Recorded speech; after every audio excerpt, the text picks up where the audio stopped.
When I came home from my father's funeral, the first thing I noticed was the light. It was too bright. My front yard, which had been shaded for 2 centuries, was scorching hot. Then I saw the sawdust. Piles and piles of fresh, wet sawdust covered my driveway like snow. And standing in the middle of it all, with a smug smile on her face, was Patricia, the HOA President. She pointed at the massive, bleeding stump of my 200-year-old black walnut tree and said, "There, now I don't have to look at those ugly leaves anymore. You're welcome." She thought she had won. She thought she was the queen of the neighborhood who could destroy whatever she wanted. But Patricia made a mistake, a very expensive mistake. She didn't know that tree was older than the state we lived in. She didn't know it was a protected heritage species. And she definitely didn't know about a little legal rule called Treble Damages. She thought she cut down a piece of wood, but in the eyes of the law, she had just burned down a pile of cash worth $1 million. This is how I made the HOA pay for every single leaf. My name is Mike. I bought my house for one reason. The tree. It was a magnificent black walnut tree. It stood over 80 feet tall. Its branches were like giant arms that covered the entire front yard. My grandfather told me that tree was planted before the Civil War. It was a landmark. When I bought the house, the real estate agent told me, "Mike, you don't own the tree. The tree owns the house. You are just taking care of it." I love that tree. It kept the house cool in the summer, and it gave the whole property a feeling of history. But there was one person who hated it. Patricia. Patricia lived across the street. She was the president of the Sunnyvale HOA. She was the kind of woman who measured the grass with a ruler and fined you if your trash can was out for 5 minutes too long.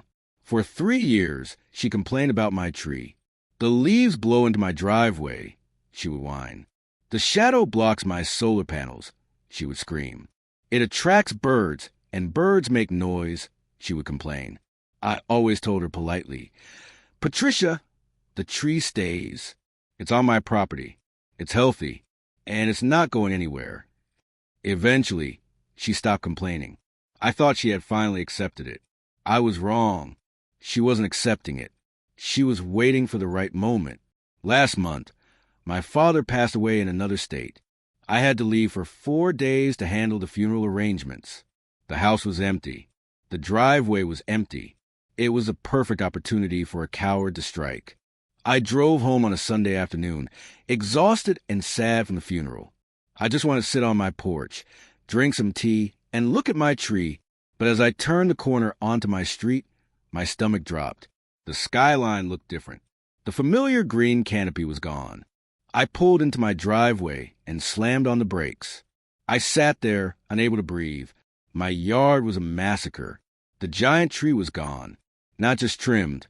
Gone. All that remained was a jagged stump, about 3 feet wide, sticking out of the ground like a tombstone. The smell of fresh sap and sawdust was overwhelming. I got out of the car, my hand shaking. I walked up to the stump. I touched the wet wood. It felt like checking for a pulse on a dead body. Looks better, doesn't it? I turned around. Patricia was standing on her porch across the street, holding a glass of wine. She looked triumphant. I walked over to her. I was so angry I could barely speak. "What did you do?" I whispered. She smiled. "I fixed a problem, Mike. I used my emergency powers as HOA President. I declared the tree a hazard and had it removed. Don't worry. I hired a professional crew. They were very fast." "A hazard?" I yelled. "That tree was perfectly healthy.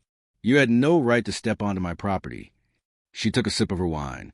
"Actually, Section 4, Paragraph 2 of the bylaws allows the HOA to remove unsightly or dangerous vegetation.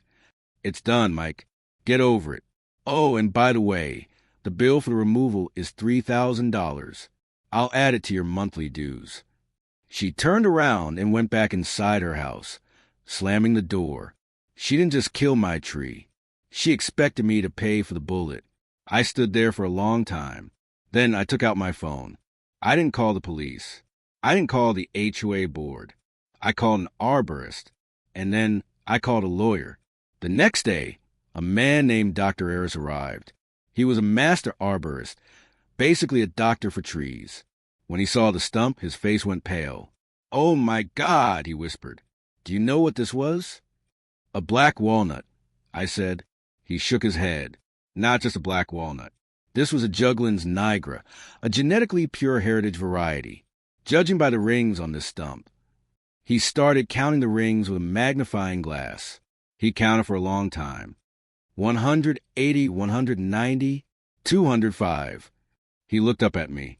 This tree was over 200 years old. It was here before the city was built. It was here before this country had cars. He started taking measurements. He calculated the biomass, the height, the canopy spread, and the lumber value. "Mike," he said seriously, "black walnut was extremely expensive. It's used for luxury furniture and gun stocks. But a tree of this size and age, it's irreplaceable. You can't just go to Home Depot and buy another 200-year-old tree." He wrote a number on a piece of paper and handed it to me. "This is the replacement value. This is what would cost to buy a mature tree of similar size, transport it, and plant it here." I looked at the number. My jaw hit the floor. $350,000. But that was just the beginning.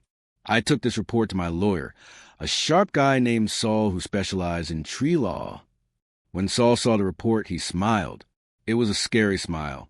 "Mike," Saul said, "in our state, there's a law for timber trespass. If someone cuts down your tree by accident, they pay the value. But if they do it maliciously on purpose, knowing it wasn't theirs, the judge applies something called treble damages." "What is treble damages?" I asked. "It means triple," Saul said. "They have to pay 3 times the value of the tree." He did the math on a calculator. $350,000 x 3 equals $1,050,000. Patricia didn't just cut down a tree, Saul laughed. She just bought the most expensive firewood in history. We filed the lawsuit a week later. Patricia thought it was a joke. We met for a mediation settlement in a conference room. Patricia brought the HOA lawyer, a cheap guy who looked bored. Patricia looked annoyed that she had to be there. "This is ridiculous," Patricia scoffed. "It was just a tree. It was dropping leaves on the sidewalk. I did the neighborhood a favor. If Mike wants money, I can give him $500 to plant a nice bush." My lawyer, Saul, didn't say a word. He just opened a folder and slid a paper across the table. It was Dr. Aris's report. "Mrs. Vance," Saul said calmly, "you are being sued for the destruction of a heritage black walnut tree. The base replacement value is $350,000. Patricia choked on her water. "What? That's impossible. It's wood." And Saul continued, louder this time, "Because you entered private property without permission, and because you admitted to my client that you did it on purpose, because you didn't like the leaves, we are filing for treble damages." He slid the second paper across the table. "Total demand, $1.05 million. The room went silent. You could hear the air conditioning humming. Patricia's face turned bright red, then ghostly white. The HOA lawyer grabbed the paper. His hands were shaking. He looked at Patricia and whispered, "Did you really enter his property without a signed hazard report?" I am the president." Patricia stammered. "I don't need a report." "You just admitted to a felony property crime," her lawyer hissed. "And our insurance policy does not cover malicious illegal acts. You are on your own." Patricia looked at me. The arrogance was gone. Fear was in her eyes. "I don't have $1 million, she whispered. I have a pension. I have my house." "Not anymore," I said. "We didn't settle. We went to court." The judge was an old man who loved nature. When he saw the photos of the stump, he looked furious. When he heard Patricia's excuse about leaves on the driveway, he looked disgusted.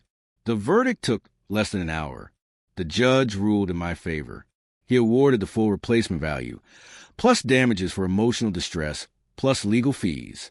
The total judgment was $1.2 million. The Sunnyvale HOA immediately fired Patricia to save themselves from being sued too.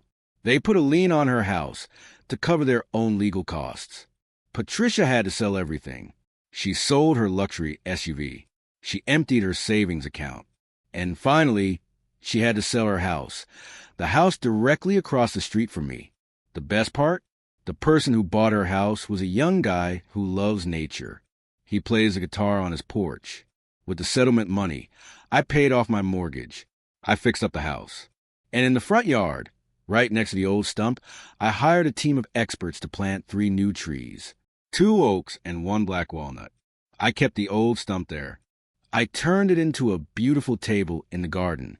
Sometimes I sit there in the evening, drinking tea on the table that used to be my giant tree. I look across the street at the house where Patricia used to live, and I smile. She thought she could bully me. She thought she could take whatever she wanted. But in the end, she learned the most important lesson of homeownership.